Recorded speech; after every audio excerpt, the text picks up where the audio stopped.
Hello बच्चों, क्या आप ये जानते हैं कि इस प्लेनेट में दो ही तरह के ऑर्गेनिज्म होते हैं। एक होता है प्रोड्यूसर और सेकंड होते हैं हमारे कंज्यूमर।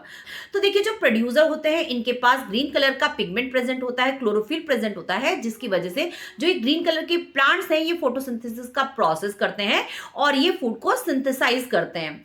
और जो ये कंज्यूमर होते हैं, तो ये कंज्यूमर जो है प्रोड्यूसर के बने हुए फूड को जो है ये कंज्यूम करते हैं। अगर प्रोड्यूसर और कंज्यूमर के बीच की जो रिलेशनशिप है उसके बीच में एक ग्राफिकल रिप्रेजेंटेशन तैयार की जाए तो आपको पता चलेगा कि ये पूरा का पूरा एक पिरामिड बन जाता है। अब आप सोचेंगे कि पिरामिड क्या है, तो देखिए, जो पिरामिड होता है, पिरामिड में नीचे की साइड जो बेस होता है वो फ्लैट होता है, जबकि जो उसके साइड्स होते हैं वहां पे ट्राइंगल प्रेजेंट होते हैं, यानी 3 ट्राइंगल्स प्रेजेंट होते हैं। तो इस तरह से यहाँ पे एक पिरामिड की शेप जनरेट होती है, इसीलिए इसको बोला जाता है इकोलॉजिकल पिरामिड। तो जैसे कि हम सभी जानते हैं कि इस यूनिवर्स में जो सबसे बिगेस्ट सोर्स है एनर्जी का वो होता है हमारा सन। तो जो हमारे प्रोड्यूसर होते हैं यानी जो हमारे ऑटोट्रॉप्स होते हैं वो सन की जो सोलर एनर्जी है पहले वो उसको ट्रैप करते हैं फोटोसिंथेसिस प्रोसेस के दौरान। ये जो प्लांट्स हैं, ग्रीन कलर के जो प्लांट्स हैं, ये सोलर एनर्जी को ट्रैप करते हैं और इसके बाद इस सोलर एनर्जी को कन्वर्ट कर देते हैं हमारे केमिकल एनर्जी में। और अब जब ये कंज्यूमर इन प्रोड्यूसर को कंज्यूम करते हैं तो इस तरह से उनकी जो केमिकल एनर्जी है वो ट्रांसमिट हो जाती है हमारे कंज्यूमर के पास। इस तरह से एक रिलेशनशिप डेवलप हो जाती है जहां पर जो हमारी एनर्जी है वो आगे फॉरवर्ड डायरेक्शन में यानी टुवर्ड्स कंज्यूमर जो है ये फ्लो करती है। तो इसलिए जो आपका एनर्जी का जो पिरामिड कभी भी बनेगा वो हमेशा आपको अपराइट ही मिलेगा। लेकिन pyramid of number and pyramid of biomass upright भी हो सकते हैं एंड इन्वर्टेड भी हो सकते हैं। तो चलो फिर डिटेल स्टडी करते हैं pyramid of number, pyramid of energy and pyramid of biomass. तो देर किस बात की, तो फटाफट से स्टार्ट करते हैं। सबसे पहले हम इकोलॉजिकल पिरामिड के डेफिनेशन करते हैं। तो देखिए, the ecological pyramid are diagrammatic representation showing the relationship between the biomass, number and energy content at different trophic level. तो ये बेसिकली रिप्रेजेंटेशन है, एक रिलेशनशिप है किस किस के, प्रोड्यूसर और कंज्यूमर के बीच में। तो यहां पर जब मैं कंसीडर करती हूं बायोमास को लेकर, तो सबसे पहले हम ये जानेंगे कि आखिर जो हमारा पिरामिड बनता है बायोमास का तो वो कैसा बनता है और बायोमास का मतलब क्या है। देखिए, बायोमास हर एक लिविंग ऑर्गेनिज्म का एक अपना मास होता है, एक अपना वेट होता है। तो each trophic level has a certain mass of living material at a particular time called the standing crop. The standing crop is measured as the mass of living organism, जिसको हम क्या बोलते हैं, बायोमास। यानी किसी भी लिविंग आइडेंटिटी का जो मास होता है एट प्रेजेंट स्टैंडिंग कंडीशन में उसको क्या बोला जाएगा, उसको बोला जाएगा बायोमास। देखिए, किसी भी स्पीशीज का जो बायोमास है, किसी भी ऑर्गेनिज्म का जो बायोमास है वो आप फ्रेश फॉर्म में या फिर ड्राई वेट में भी इसको एक्सप्रेस कर सकते हैं। तो देखिए, बायोमास के साथ एक इंटरेस्टिंग चीज ये भी है कि किसी भी ऑर्गेनिज्म का, किसी भी स्पीशीज का बायोमास जितना ज्यादा होगा उसके पास उतनी ही उसने ज्यादा एनर्जी को स्टोर किया हुआ होगा, लेकिन वो उतना ही लेस एक्टिव होगा। और जबकि उसका जो टाइम, उसका जो लाइफ स्पैन है वो भी उतना ही ज्यादा बड़ा होगा। जबकि जो ऑर्गेनिज्म जिनका बायोमास कम है, क्योंकि उन्होंने एनर्जी भी स्टोर कम की है, वो ज्यादा एक्टिव होंगे और जबकि उनका जो लाइफ स्पैन है वो बहुत शॉर्ट होगा। देखिए, पिरामिड ऑफ बायोमास में हम 2 इकोसिस्टम को स्टडी करेंगे। फर्स्ट है आपका टेरेस्ट्रियल इकोसिस्टम और सेकंड है आपका एक्वेटिक इकोसिस्टम। तो देखिए, जो टेरेस्ट्रियल इकोसिस्टम है, तो बट ऑब्वियस अगर टेरेस्ट्रियल इकोसिस्टम है तो यहां पर क्या होंगे, प्लांट्स होंगे। तो प्रोड्यूसर्स जो होंगे वो हमेशा बहुत ही ज्यादा होंगे। इनको कंज्यूम करने वाले जो हमारे प्राइमरी कंज्यूमर है, जिनको हम हर्बीवोर्स भी बोलते हैं, उनका जो मास होगा एज कंपेयर टू हमारे प्रोड्यूसर के कंपेरेटिवली थोड़ा सा कम होगा। और इनको भी कंज्यूम करने वाले जो कि हमारे सेकेंडरी कंज्यूमर है, जो कि हमारे प्राइमरी कंज्यूमर को कंज्यूम करते हैं, क्योंकि उनका नंबर कम है और इसी वजह से उनका बायोमास भी क्या होगा, कम होगा। जबकि जो टर्शरी कंज्यूमर है वो और भी नंबर में कम है और इसी वजह से इनका बायोमास भी कम होगा। तो आप देखिए कि किस तरह से जो हमने आपका प्रोड्यूसर और कंज्यूमर के बीच में जब ये एक रिलेशनशिप डेवलप किया, एक रिलेशनशिप डेवलप करने पे एक जियोमेट्रिकल एक फिगर तैयार करने पे आपने देखा कि नीचे वाले बेस पर देखिए एक फ्लैट सरफेस है है ना, पॉलीगोनल है, जबकि ऊपर की साइड में जो है जैसे जैसे हम ऊपर जा रहे हैं तो आपका बायोमास क्या होता जा रहा है, कम होता जा रहा है। तो इस वजह से जो आपके पास एक पिरामिड डेवलप हुआ, एक पिरामिड तैयार हुआ, वो अपराइट पिरामिड है। तो हमेशा याद रखिएगा कि जो टेरेस्ट्रियल इकोसिस्टम होता है बायोमास को लेकर, तो यहां पर आपको हमेशा एक अपराइट पिरामिड ही मिलेगा। तो चलो अब बात करते हैं एक्वेटिक इकोसिस्टम की। तो देखिए एक्वेटिक इकोसिस्टम में यानी जो हमारे यहाँ पे प्रोड्यूसर्स हैं और जो हमारे कंज्यूमर्स हैं ये वाटर में एग्जिस्ट करते हैं। और क्योंकि यहाँ पर जो प्रोड्यूसर्स हैं, ठीक है, जो फाइटोप्लैंक्टन है, ये प्रोड्यूसर्स जो होंगे वो नो डाउट नंबर में तो ज्यादा होंगे, लेकिन उनका मास, उनका वेट जो होगा बेटा वो बहुत ही कम होगा,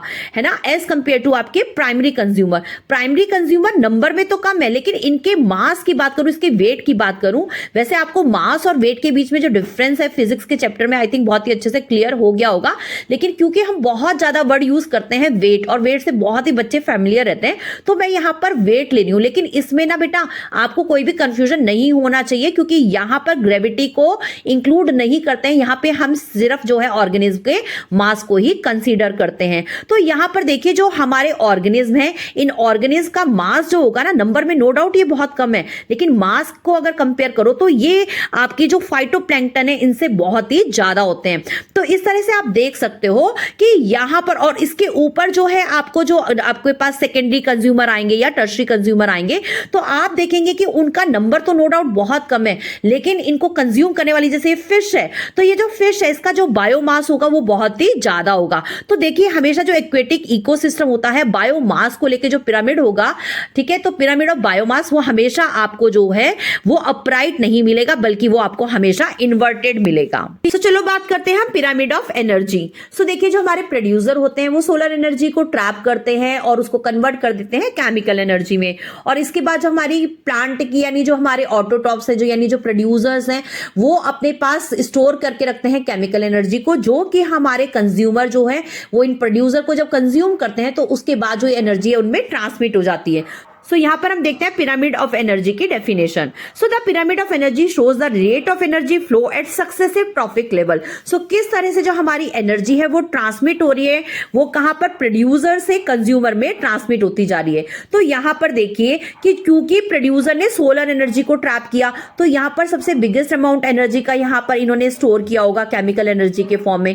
इसके बाद जब प्राइमरी कंज्यूमर ने इनको कंज्यूम किया, हर्बीवोर्स ने यानी प्रोड्यूसर को कंज्यूम किया, तो उसका 10% लॉ आपको पता है कि इनके पास पहुंचा, यानी प्राइमरी कंज्यूमर के पास एनर्जी का पहुंचेगा। और इसके बाद जब सेकेंडरी कंज्यूमर हमारे प्राइमरी कंज्यूमर को कंज्यूम करेंगे, जो कि कार्निवोर्स हैं, तो जब वो हर्बीवोर्स को कंज्यूम करेंगे तो उसका भी 10% इन्हीं के पास पहुंच रहा है, यानी सेकेंडरी कंज्यूमर के पास पहुंच रहा है। और उसके बाद जब ये टर्शरी कंज्यूमर हमारे सेकेंडरी कंज्यूमर को कंज्यूम करेंगे, तो अगेन टर्शरी कंज्यूमर के पास जो है इसका सिर्फ 10% जो है एनर्जी का इसके पास पहुंचता है। तो देखिए यहाँ पे जो एनर्जी का फ्लो है ना बेटा वो यूनिडायरेक्शनल है। देखिए आप ऊपर की साइड चल रहा है, तो इसीलिए आपको जो यहां पर इकोलॉजिकल पिरामिड मिलेगा एनर्जी को लेकर, ये आपको हमेशा और हमेशा अपराइट मिलेगा, यानी बिल्कुल सीधा मिलेगा, जहां पर प्रोड्यूसर जो है हमेशा वो नीचे वाली बेस पर ही एग्जिस्ट करेंगे। तो चलो अब बात करते हैं पिरामिड ऑफ नंबर्स की। तो देखिए यहां पर भी नो डाउट रिलेशनशिप तो हमारे प्रोड्यूसर और कंज्यूमर के बीच में ही है, लेकिन यहां पर हम एम्फेसिस देते हैं नंबर को लेकर। तो देखिए यहां पर पहले इसकी डेफिनेशन देखते हैं। It shows the relationship between producers and consumers at successive trophic level in terms of their number. तो यहां पर नंबर को लेकर जो है जब ये पिरामिड बनता है, तो इसीलिए इसको बोला जाता है पिरामिड ऑफ नंबर।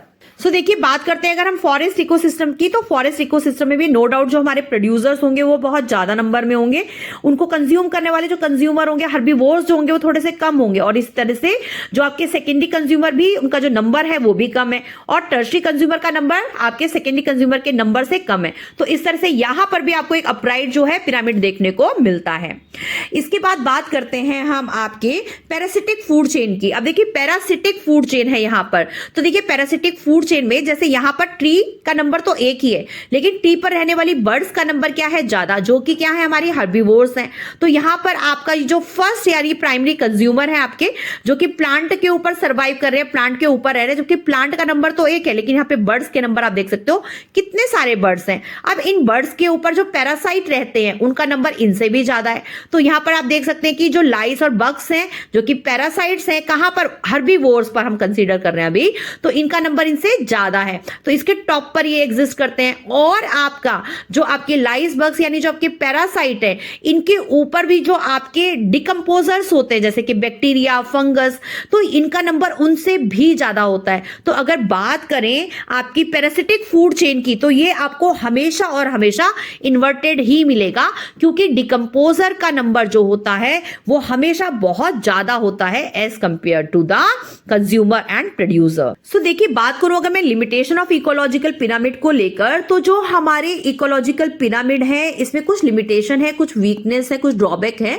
तो देखिए, ड्रॉबैक क्या है कि सबसे पहले तो ये फूड चेन को कंसीडर करते हैं, जबकि हमारे इकोसिस्टम में फूड चेन नहीं, जबकि फूड वेब देखने को मिलती है।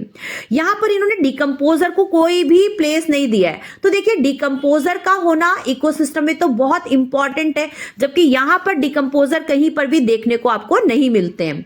नेक्स्ट, इन्होंने ओमनिवोर्स को यहां पर कोई प्लेस नहीं दिया है। अब ओमनिवोर्स, क्योंकि कुछ स्पीशीज ऐसी होती हैं जो हर्बीवोर्स की तरह से भी काम करती हैं और कार्निवोर्स की तरह से भी काम करते हैं।